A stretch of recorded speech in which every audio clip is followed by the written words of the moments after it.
Bonjour les amis, j'espère que vous allez bien. Aujourd'hui, je fais une petite vidéo pour vous montrer comment réaliser ce genre de choses dans WinDev. J'étais sur Facebook quand quelqu'un a posté cette image-là et a justement demandé comment on pouvait réaliser ça dans WinDev. Et donc, je me suis dit, bah, il serait intéressant d'en faire une vidéo. Voilà. Donc, l'idée ici, en fait, vous voyez, on a une table devant nous.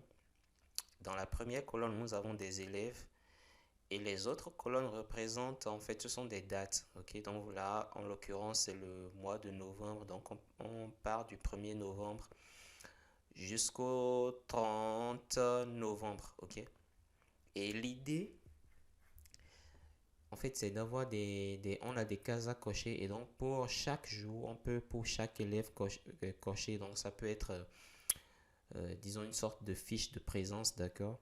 Donc le 1er novembre, l'élève 1 est là, etc., etc. Bon, le 2 novembre, il n'est pas là, ce genre de choses. Ou bien une sorte de partie, enfin bref. On peut trouver plusieurs utilités à ce genre de choses.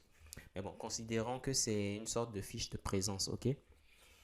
Et donc voilà un peu, l'idée c'est de cocher pour chaque jour et pour chaque élève, voilà, on coche un élément. Voilà. Et donc, on va essayer de faire ça en WinDev. Bon, on va pas essayer de le faire. Moi, je l'ai déjà fait et donc je vais vous expliquer comment vous pouvez le faire. Et donc, on va dire qu'il y a trois étapes. Ok, la première étape, c'est la gestion des colonnes. Parce que vous vous doutez bien, c'est pas, les colonnes ne sont pas fixes. On peut pas les créer comment dire? On peut pas les créer d'avance. D'accord? Ça va être créé en fonction du mois qui est sélectionné. Et on ne va pas s'amuser à créer au maximum 31 colonnes et masquer, disons, les deux ou bien les trois dernières colonnes en fonction. Non, on ne va pas procéder ainsi. On va créer les colonnes en fonction du mois qui est sélectionné. D'accord? Et donc, j'ai créé une table ici et sur la table, il y a un certain nombre de choses à faire déjà. J'ai créé une colonne que j'ai appelée nom et une colonne que j'ai appelée modèle. Cette colonne modèle, c'est une colonne dans laquelle on aura des interrupteurs, ok? Parce que bon, c'est cette colonne qui sera dupliquée en fait pour créer toutes les autres colonnes derrière. Donc c'est une colonne de type interrupteur. Et remarquez, la colonne, elle est en saisie, parce que c'est ce qui va nous permettre de pouvoir cocher les trucs. Et également, la table est en saisie. Si vous laissez la table en sélection, vous ne pourrez pas cocher les cases. Donc la table est en saisie. Et la colonne ici également est en saisie. Enfin, pour ce qui est du nom, ouais, le nom également est en saisie parce que bon, on peut rajouter des noms, enfin des élèves, etc., etc. Ok, donc la table, vous voyez, au niveau de détail, par exemple, j'ai coché la saisie en cascade. Donc ça me permet d'ajouter de nouveaux élèves à la volée. Donc ça, c'est le travail qu'il y a à faire sur la table. Ok, une fois que vous faites ça, la première vraie étape maintenant, c'est la création des colonnes. Et pour le faire, moi, j'ai créé une procédure qui s'en charge. Ok. Et donc là, vous voyez, la première ligne, c'est ça. Enfin, ça, c'est la procédure qui s'occupe de la création des colonnes. Et ici, j'ai mis table présence point affichage actif égale faux. Alors, ceci permet en fait de... Si vous ne faites pas ça, quand les colonnes seront créées, vous allez voir, en fait, vous allez voir comment les colonnes sont créées, ok?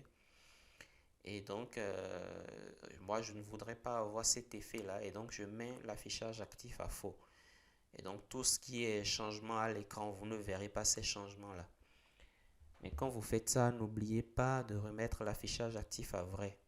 Parce que si vous ne le faites pas, tout ce qui s'est passé à ce niveau, vous ne le verrez pas à l'écran. Donc, il faut remettre l'affichage actif à vrai. Donc, voilà.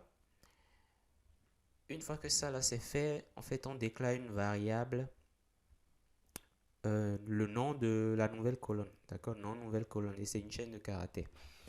On commence par supprimer toutes les lignes qu'il y a dans la table, ok.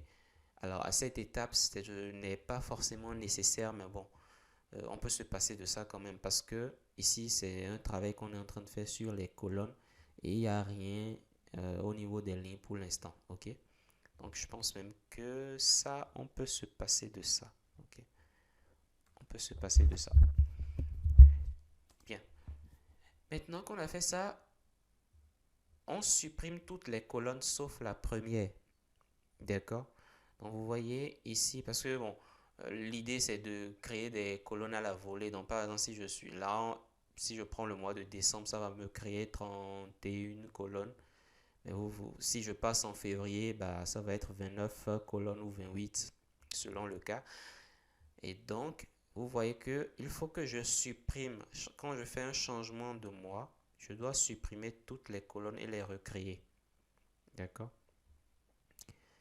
Donc, c'est ce qui se passe ici. On supprime toutes les colonnes sauf la première. Alors, sauf la première parce que dans la première colonne, on a les noms. Et donc, on n'a pas besoin de supprimer cette colonne-là. Cette colonne n'est pas concernée.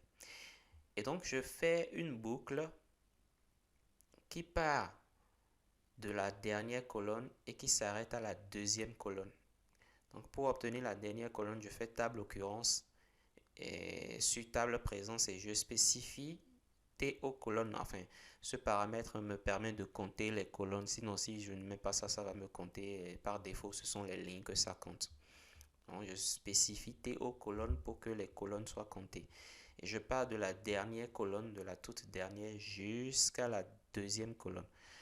Donc, par exemple, ici, si j'en avais, disons, 4, ça veut dire qu'on commence par supprimer la quatrième, on supprime la troisième et on passe à la deuxième et on supprime également la deuxième et on laisse la première. Donc voilà comment les colonnes sont supprimées. Ok. Une fois que je supprime toutes les colonnes maintenant, l'idée c'est de reconstruire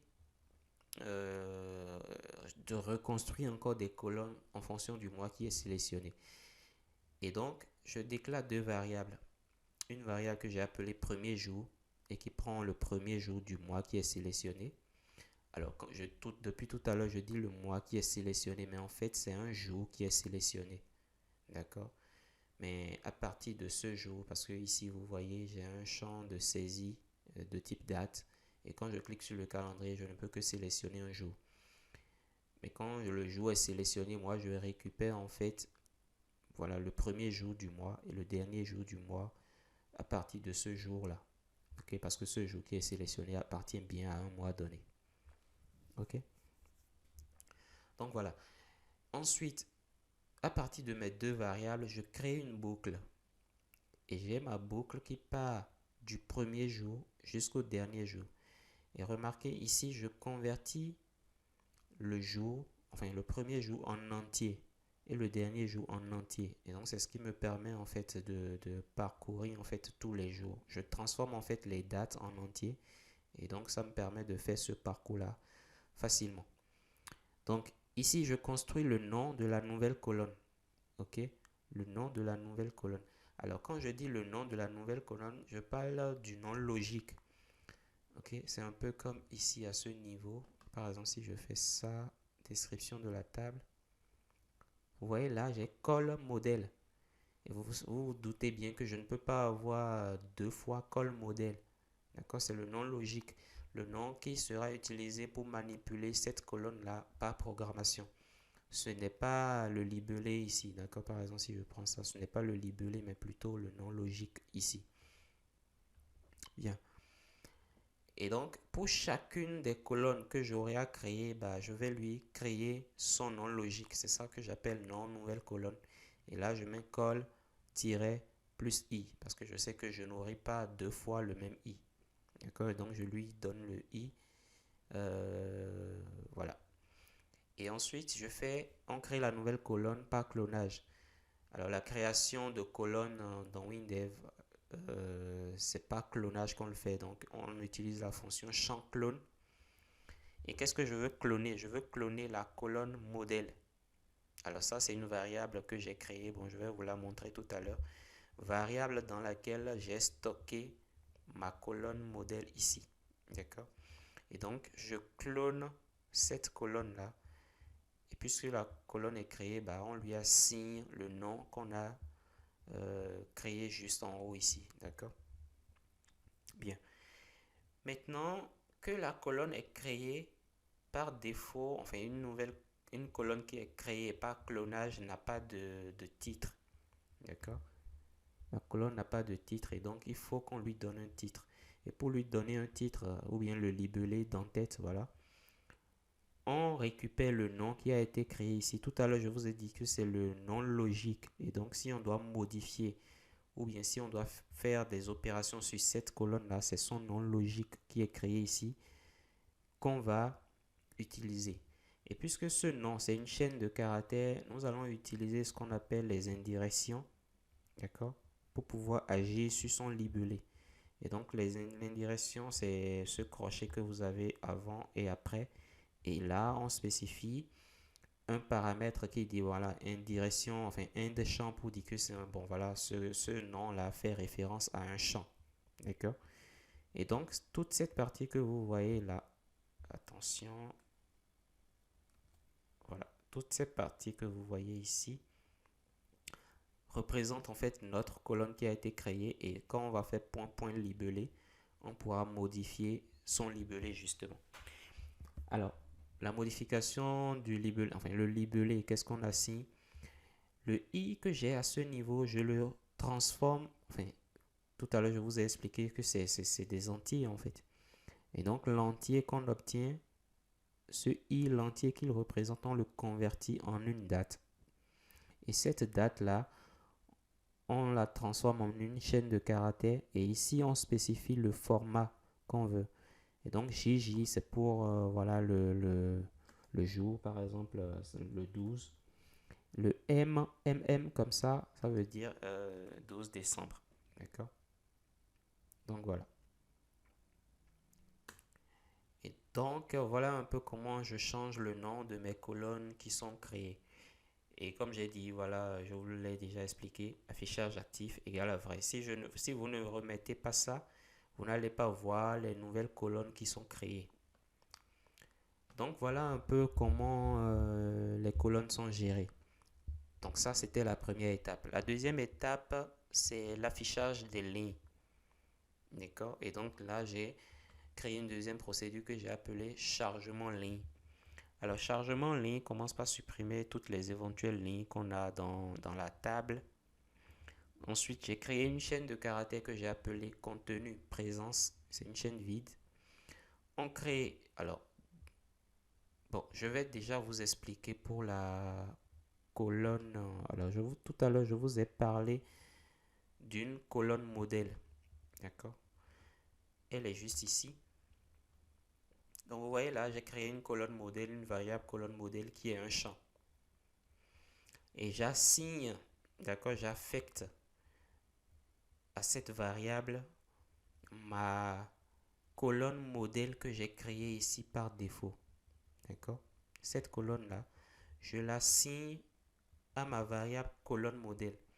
Remarquez que je n'ai pas utilisé le signe égal, mais plutôt le signe d'infériorité, le tiret.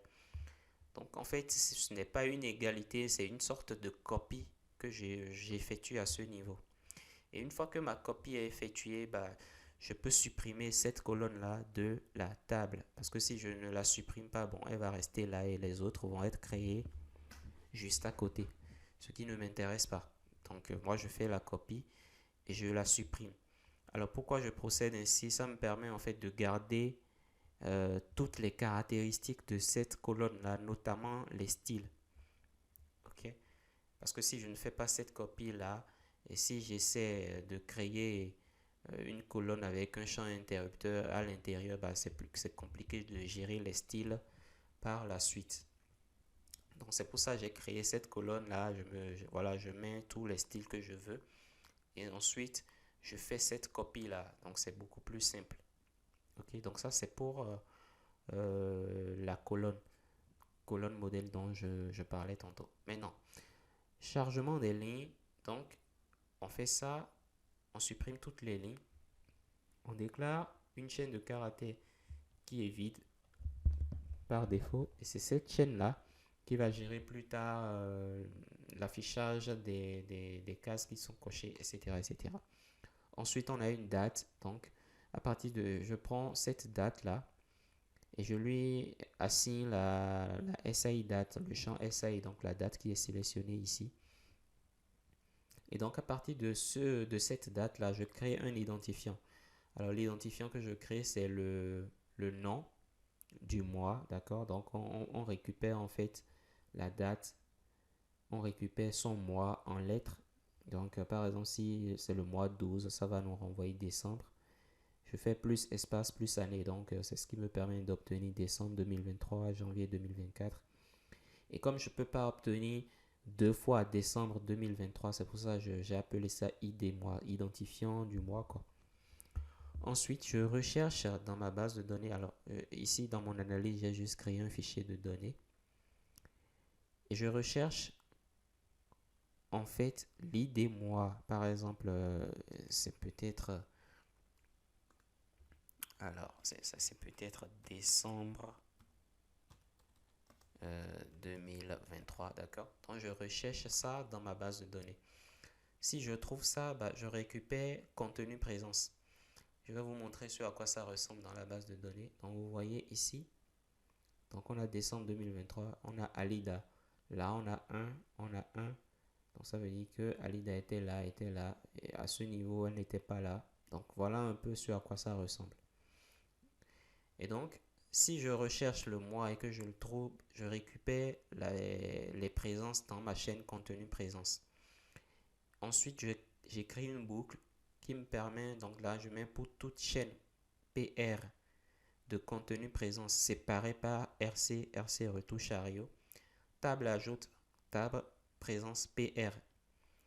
Donc, l'idée ici, c'est de décomposer ma chaîne de caractères ici en des sous-chaînes. Sous-chaînes qui sont séparées par un retouche chariot. Et donc, chaque sous-chaîne, je l'ajoute à la table présence. Sinon, alors le sinon ici, ça veut dire que je n'ai pas trouvé le mois. Et donc, j'ajoute par défaut mes deux étudiantes. Et derrière, il n'y a rien à cocher. Enfin, rien n'est coché. J'ajoute juste les deux prénoms et puis c'est tout.